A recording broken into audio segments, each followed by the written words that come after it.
Hello my dear student, welcome to my YouTube channel Learn Physics with Deepak sir. Dear student, आज का जो हमारा lecture रहेगा वो लेक्चर रहेगा किस पे? क्लास 11 पे।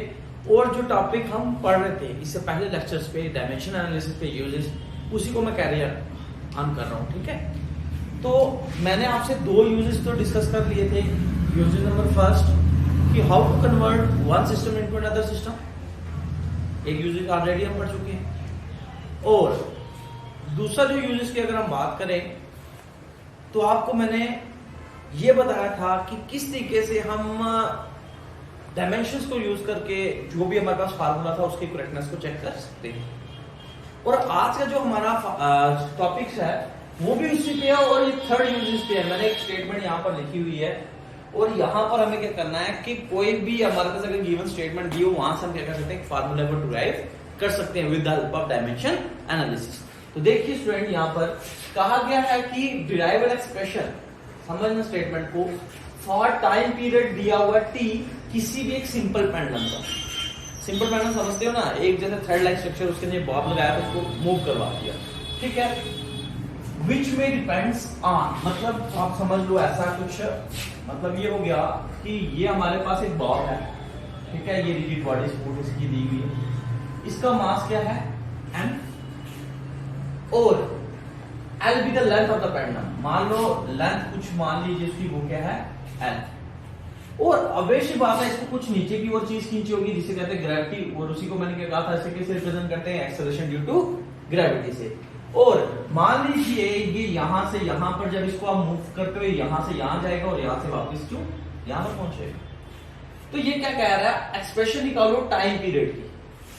Derive expression for time period of a simple pendulum which में किस पे डिपेंड कर रहा है, mass of the bob that is m, length of the pendulum that is l, and acceleration due to gravity. तो देखिए अब हम निकालते हैं फार्मूला किस तरह डिराइव करना है, और इसी तरीके से और भी स्टेटमेंट अगर आपको आती है तो आप इजीली से कैलकुलेट कर सकते हो। तो काफी इंपॉर्टेंट है ये। तो आपको कभी भी ऐसी एक्सप्रेशन आ जाए, मतलब निकालने के लिए बोला जाए, तो आपने सबसे पहले करना है, लिखना है लेट। पहली चीज पे ध्यान देना, फोकस करना है कि क्या बोला है, टाइम पीरियड बोला है ना। तो हमारे पास टाइम पीरियड क्या है, t। अब ये डायरेक्टली डिपेंड कर रहा है, मतलब ये डिपेंड कर रहा है ना, डायरेक्टली डिपेंड किस पे कर रहा है, मास ऑफ द बॉब मतलब m। लेंथ पे डिपेंड कर रहा है दैट इज l, और एक्सेलरेशन ड्यू टू ग्रेविटी पे डिपेंड कर रहा है, व्हिच मींस a को लिखो या g लिखो, व्हाटएवर यू वांट। पहले मैं g को लिख लेता हूं। अब क्या करना है, हमें डायमेंशंस का कांसेप्ट यूज करना है। तो डायमेंशंस हमें पता है क्या होती है, दीज आर पावर्स। तो हम यहां पे लिख देंगे a b c, where a b c are powers. हम यहां से लिख सकते हैं where a, b and c are dimensions. अब हम क्या करेंगे, ये जो आपके पास टाइम पीरियड दिया गया, मास दिया, लेंथ दी है, एक्सेलरेशन ड्यू टू ग्रेविटी दी है, इनकी क्या करेंगे, नेक्स्ट स्टेप पे डायमेंशंस लिख लेनी है आप सबको। तो हम यहां पर लिख सकते हैं writing dimensional, writing dimensions on both side, जो भी है दोनों तरफ डायमेंशंस लिख दो। तो मेरे पास पहली की डायमेंशन क्या आ जाएगी, m0 l0 t1। माइंड में सोचते रहो, आपको भी आना चाहिए, इज डायरेक्टली प्रोपोर्शनल टू, या इसको हम थोड़ा सा और सॉल्व करके हम इसका लिख सकते हैं, t is equal to directly proportion को हटाकर k, m की पावर a, l की पावर b, g की power c, where k is a constant, और कांस्टेंट की वैल्यू देखूंगा कैसे निकालते हैं हम। ठीक है, मान लीजिए इसको इक्वेशन फर्स्ट मान लेता हूं। अब देखिए कुछ नहीं किया मैंने, अब देखो पहला मास, तो अब ऐसी बात है m1 होगा, l0 होगा, t0 होगा, लिखने की जरूरत नहीं। दूसरी बात है लेंथ, तो लेंथ में मैं क्या लिखूंगा, l1 लिखूंगा, बाकी चीजें एब्सेंट है इस पे, तो क्या लिखूंगा b। हाँ, यहां पर ध्यान देना, a मतलब g acceleration due to gravity है, तो एक्सेलरेशन की क्या होती है l1 t-2। बच्चे ऑलरेडी मैं ये बता चुका हूं आपको।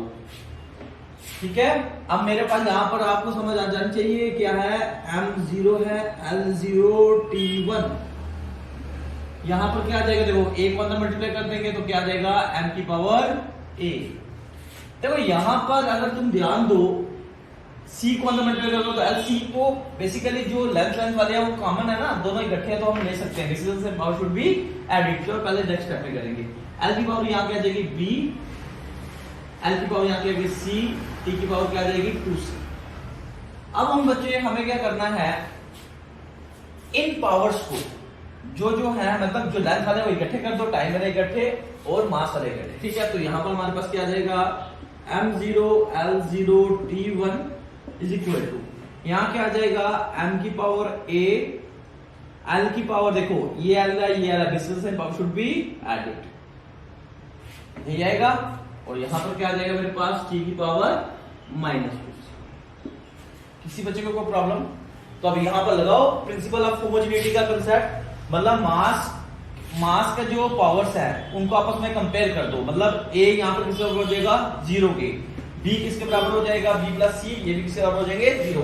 तो ऑन कंपेयरिंग हम ऐसे लिख सकते हैं, on comparing dimensions on both sides we get. तो बच्चे क्या हो जाएगा, अगर तुम यहां पर ध्यान दो, इस a की वैल्यू किसके बराबर आ जाएगी प्रिंसिपल ऑफ होमोजेनिटी के देखे हुए, a किसके बराबर आ जाएगा 0 के, b प्लस सी किसके बराबर होंगे 0 के, -2c किसके बराबर होगा 1 के। देखो मेरे पास इक्वेशंस क्या बन जाएंगी, मेरे पास आ जाएगा a is equal to 0, b plus C equal to 0 and t is equal to -2c। यही था ना, सॉरी हमारे पास आ जाएगा -2c इक्वल टू 1। तो ये इक्वेशन क्या आ गई फर्स्ट, ये इक्वेशन आ गई सेकंड, ये इक्वेशन आ गई थर्ड। अब जल्दी जाइए क्लास 10th पे, और वहां पर आपने इक्वेशंस को निकालना सीखा था। एक वैल्यू तो हमें पता चल गई 0 है, b प्लस सी, मतलब हमें यहाँ पर क्या करना है b की वैल्यू भी निकालनी है और c की वैल्यू निकालनी है। तो हम पहले क्या करेंगे, इक्वेशन थर्ड ले लेते हैं। On equation third we have, तो इक्वेशन थर्ड से बच्चे देखो क्या आएगा हमारे पास, यहां पर मैं निकाल रहा हूं इसको, यहां पर चलो मैं यहां पर करता हूं। तो देखिए क्या आएगा मेरे पास, इक्वेशन थर्ड से आएगा -2c इक्वल्स टू 1 है, तो c की वैल्यू क्या आ जाएगी -1/2। अब इस c की वैल्यू आप कहां पुट कर सकते हो, इक्वेशन सेकंड में। तो putting the value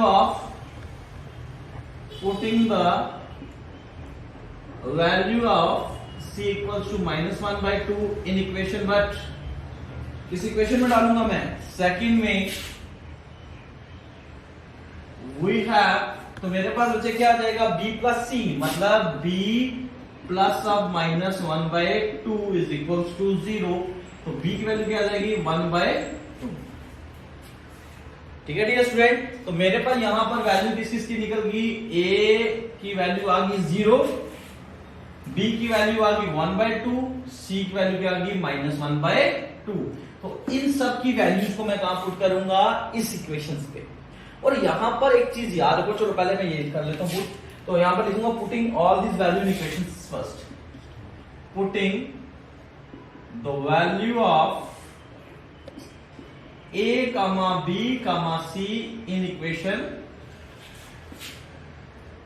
first we have.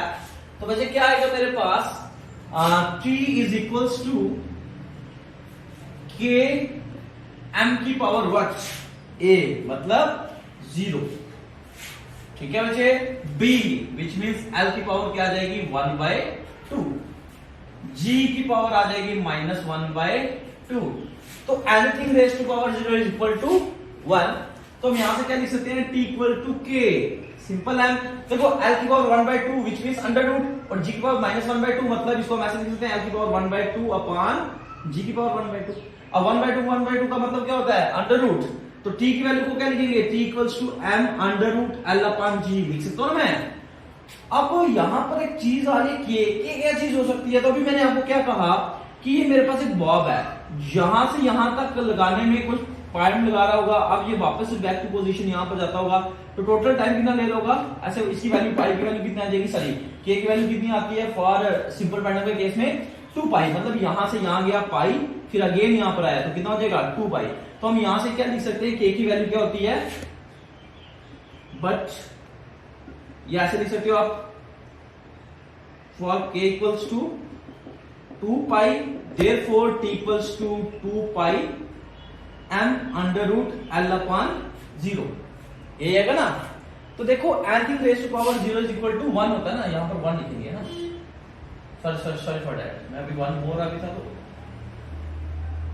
तो यहाँ पर क्या आ जाएगा मेरे पास 2 pi under root L upon G. तो which is the required expression, which is the required expression for time periods of simple pendulum. तो ये इससे पहले हमने देखो एक पहले यूजेस में हमने ये भी देखा था कि किस तरह करेक्टनेस को चेक करते हैं हम, किस तरीके से करेक्टनेस चेक की जाती है। तो वो यहाँ से हमने करेक्टनेस भी निकाल सकते थे। तो इसके 3 यूजेस मैंने आपको समझा चुका हूँ। पहला यूजेस मैंने आपको क्या कहा, एक सिस्टम से दूसरे सिस्टम पे। दूसरा यूजेस मैंने इसका पढ़ाया आपको कि हम क्या कर सकते हैं, डायमेंशनलेस क्वांटिटी, जो डायमेंशंस क्वांटिटीज होती है उनको हम चेक कर सकते हैं विद हेल्प ऑफ डायमेंशनल फार्मूले से। और तीसरा मैंने कहा कि इस कंसेप्ट से हम क्या कर सकते हैं, कोई भी फार्मूले को हम इवैल्यूएट कर सकते हैं, बट कंडीशन आपको हमेशा लेट करना पड़ेगा। इस स्टेप में आपको बनाना पड़ेगा इक्वेशन फर्स्ट तक, उसके बाद जैसे आपने मैंने किया वैसे हर एक क्वेश्चंस में लगेगा।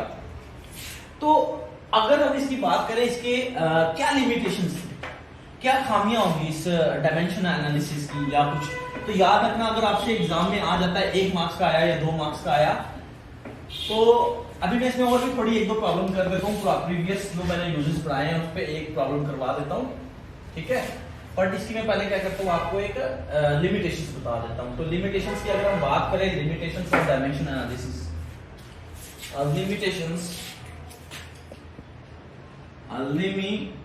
limitations of dimensional analysis।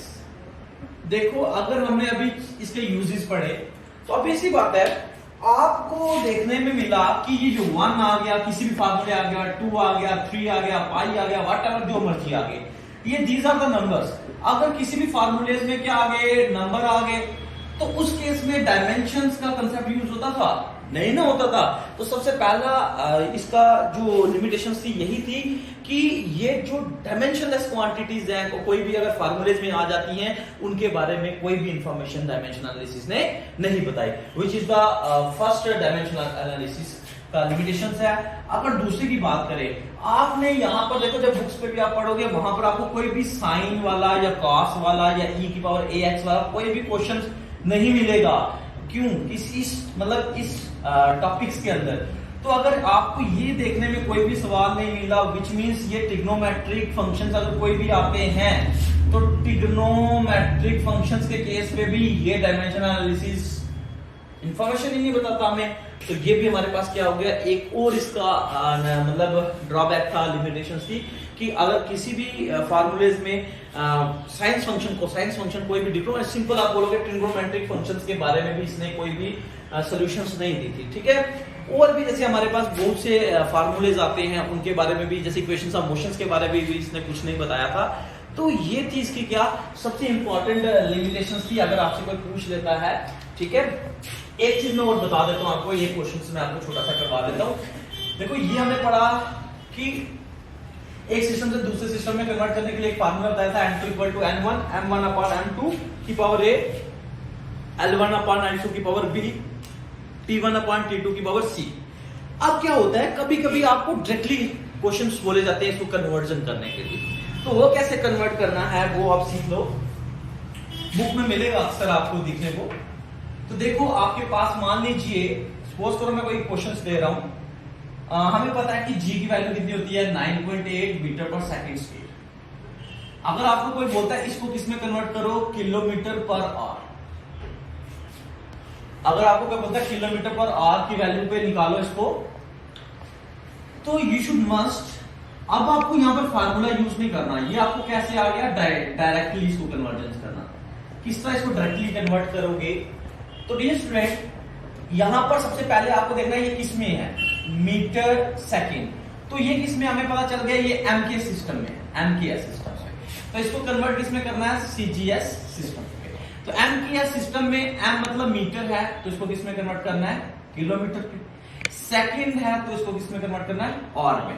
तो इसके लिए अब आपको छोटे से कुछ ट्रिक्स पता होने चाहिए, मतलब कुछ चीजें पता होनी चाहिए। जैसे आपको पता होना चाहिए कि 1 किलोमीटर किसका बराबर होता है, 1000 मीटर के, यही होता ना। बट 1 मीटर किसका बराबर हो जाएगा, 1/1000 किलोमीटर।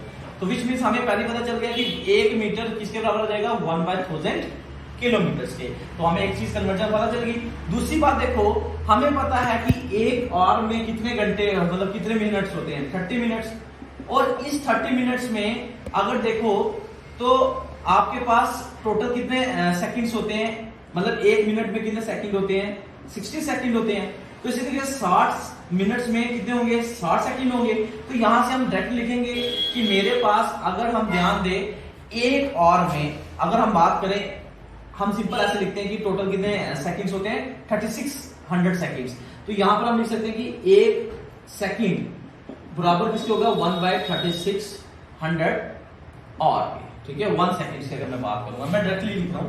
तो ये दो चीजें हमें पता चल गई। अब इन दो चीजों को यूज करके हम क्या कर सकते हैं, इस प्रॉब्लम को सॉर्ट आउट कर सकते हैं। ये कन्वर्जन्स बेसिकली आपको खुद आनी चाहिए, ठीक है। मैंने तो डायरेक्टली लिखा, क्यों, क्योंकि एक घंटे में होते हैं ना 60 मिनट, फिर वही आ गया एक मिनट में होते हैं 60 सेकंड। तो 60 मिनट्स में कितने होंगे, 60 × 60 कर दो, तो आ जाएगा 3600 सेकंड। बट इसको हमें कन्वर्ट किस में करना था, और में ना, तो 1/36 सेकंड्स, ठीक है। और याद रखना है इस चीज को, बस अब करो इसको, कुछ नहीं करना, कन्वर्जन करनी है बस। अब आप क्या करोगे, G = 9.8 इंटू आपके पास आ जाएगा, हाँ, अब आपको मीटर की जगह ये वाली वैल्यू पुट करनी है। तो ये क्या आ जाएगा, 1/1000 किलोमीटर इंटू सेकंड का स्क्वायर है ना, इंटू 1/3600 का स्क्वायर। ये आ जाएगा आपके पास, क्या आ जाएगा बच्चे, किलोमीटर अपॉन आर, यही आएगा ना, आर का स्क्वायर। तो डियर स्टूडेंट, अब आपको क्या करना है, कैलकुलेटर को यूज करना है। कैलकुलेटर्स है किसी के पास, कैलकुलेटर निकालना, और इसको मल्टीप्लाई करेंगे हम। 9.8 को हम ऐसे लिख सकते हैं, 98 डिवाइडेड बाय 10 लिख सकते हैं, इंटू 1/1000 इंटू 36 इंटू 36 कितना हो जाएंगे, देखो करो, शाबाश, 3600 इंटू 3600 करके देखो क्या आ रहा है। ये आता है 3600 इंटू 3600 करके आया 1296,000, ठीक है। अब अगेन हम क्या करेंगे, नीचे वाले टर्म सबको क्या कर देंगे, मल्टीप्लाई कर देंगे, 1296,000 1 2